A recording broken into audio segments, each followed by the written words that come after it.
তাহলে মেরিল প্রথম আলোকে বাস দিয়ে দিলেন শাকিব খান। ভাই, কথাটা শুনে যতটা হাস্যকর লাগছে, ব্যাপারটা কিন্তু ততটাই মজাদার এবং খুশির শাকিব খানের ভক্ত এবং সমর্থক বা সাকিবিয়ানদের জন্য।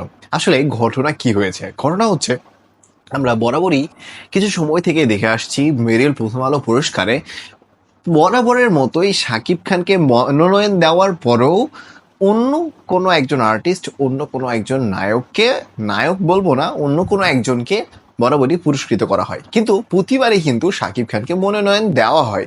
তা সত্ত্বেও দেখেন, যেখানে জনসাধারণের ভোটের ব্যাপার আছে, সেখানে শাকিব খানের উপরে টপকে অন্য কেউ যেতে পারে, এই ব্যাপারটা সহজে কিন্তু কেউ গ্রহণ করতে পারবে না, কারণ শাকিব খানের মতো বড় ফ্যান বেস কারণেই। এত বড় ফ্যান বেস থাকা পরও, বাংলাদেশের সবথেকে বড় স্টার, বাংলাদেশের সবথেকে বড় সুপারস্টার হওয়া পরও কিভাবে শাকিব খানকে টপকে অন্য কোনো স্টার গণভোটে জয়লাভ করতে পারে বা বিজয়ী হতে পারে? মেরিল প্রথম আলোতে বরাবরই এই ধরনের খেলা দেখা যায়, যেখানে শুধুমাত্র একটা নামমাত্র ভোটাভুটির আয়োজন করা হয়, পরবর্তীতে ইচ্ছা স্বাধীন তারা যাকে মন চায় তাকে পুরস্কার দিয়ে দেয়। তো শাকিব খানকে কিন্তু বরাবরই তারা মনোনয়ন দিয়ে থাকে, এবং এই ব্যাপারটা নিয়ে কিন্তু অনেক বেশি সমালোচনা হয়, অনেকে অনেকবার প্রতিবাদ করেছে। অনেক সাকিবিয়ান যারা সোশ্যাল মিডিয়াতে অ্যাক্টিভ থাকে, তারা কিন্তু এই ব্যাপারটা নিয়ে বরাবরই প্রতিবাদ করে আসছে যে মেরিল প্রথম আলো যে অ্যাওয়ার্ড শো হচ্ছে, এটা শুধুমাত্র কি বলবো, মানে ভণ্ডামি, এমন কথাও কিন্তু হয়। তো এইবারে শাকিব খানকে আবারও মনোনয়ন দেওয়া হয়েছে, তাও প্রিয়তমা সিনেমার জন্য, এবং তারই সাথে আরও তিনজনকে, শাকিব খান ব্যতীত আরও তিনজনকে মনোনয়ন দেওয়া হয়েছে। আফরান নিশো সুরঙ্গ সিনেমার জন্য, আরিফিন শুভ মুজিব সিনেমাটির জন্য, এবং অন্তর্জাল সিনেমাটির জন্য সিএম আহমেদকে মনোনয়ন দেওয়া হয়েছে।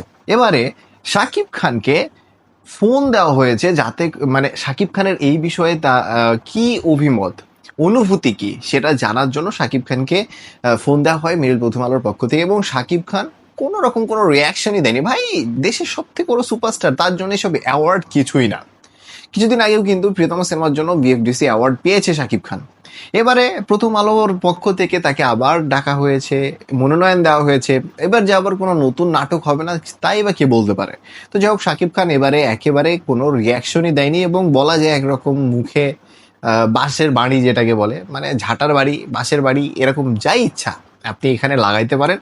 কারণ দেখেন, আপনি এত বড় একটা আয়োজন করেছেন, সেখানে আপনি একজনকে কল দিচ্ছেন, সে আপনার মুখের উপরেই রিজেক্ট করে দিচ্ছে, ব্যাপারটা কিন্তু একরকম এরকমই হয় যে অপমান করাই কিন্তু বলা যায়। তবে এই যে কথাটা বললাম যে শাকিব খান কোনো রিয়াকশন দেয়নি, এটা কিন্তু শোনা গেছে, আমি কনফার্ম না।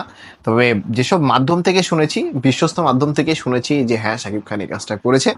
তো যদি এমনটা করে থাকে, তাহলে আমি বলবো ভাই, একদম যোগ্য এবং মোক্ষম কাজ করেছে শাকিব খান। এই সকল লোকদেরকে, এই সকল আয়োজকদেরকে এমনভাবে ট্রিট করা উচিত, তাদেরকে ভালো কিছু করার দরকার নাই। কারণ হচ্ছে দেখেন, শাকিব খান বাংলাদেশের সবথেকে বড় সুপারস্টার, তার কি দরকার আছে এসব অ্যাওয়ার্ডে? তার কি আসে যায়? শাকিব খানের জন্য তার ভক্ত সমর্থক অডিয়েন্সের ভালোবাসাটাই মূল। এসব অ্যাওয়ার্ড তার কাছে গড়াগড়ি করছে। তিনি তো তার কেরিয়ারে কম অ্যাওয়ার্ড পাননি, এসব তার জন্য জাস্ট ছেলে খেলা। তো যাই হোক, এই যে শাকিব খানের যে কথাটা শুনতে পেলাম যে শাকিব খান জাস্ট পাত্তাই দেয়নি, এই ব্যাপারটা আমার কাছে খুব বেশি ভালো লেগেছে, এবং এই কাজটা বরাবরই করা উচিত ছিল শাকিব খানের, যা এখন তিনি করছেন। যাই হোক, শাকিব খান যে পর্যায়ের, যে যত উঁচু মানের একজন স্টার, তাকে নিয়ে যে সমস্ত হাসি ঠাট্টার আয়োজন করা হয়, সেসবের জন্য এই যে শাকিব খানের একটি পদক্ষেপ, যে তাদেরকে কোনো পাত্তা না দেওয়া, এটাই হচ্ছে তাদের জন্য যোগ্য জবাব। কারণ ভাই, আপনার থেকে লেভেলে যারা কম, সোজা কথা শোনেন, মানে আপনার লেভেলে যে নাই, আপনি তার সাথে মুখে লাগতে কেন যাবেন? কেন তার সাথে কথা বলতে যাবেন? কেন? কি দরকার? তো যাই হোক, শাকিব খানের এই উদ্যোগটা, শাকিব খানের এই কাজটা আপনাদের কাছে কেমন লেগেছে, এটা অবশ্যই কমেন্ট করে জানাবেন।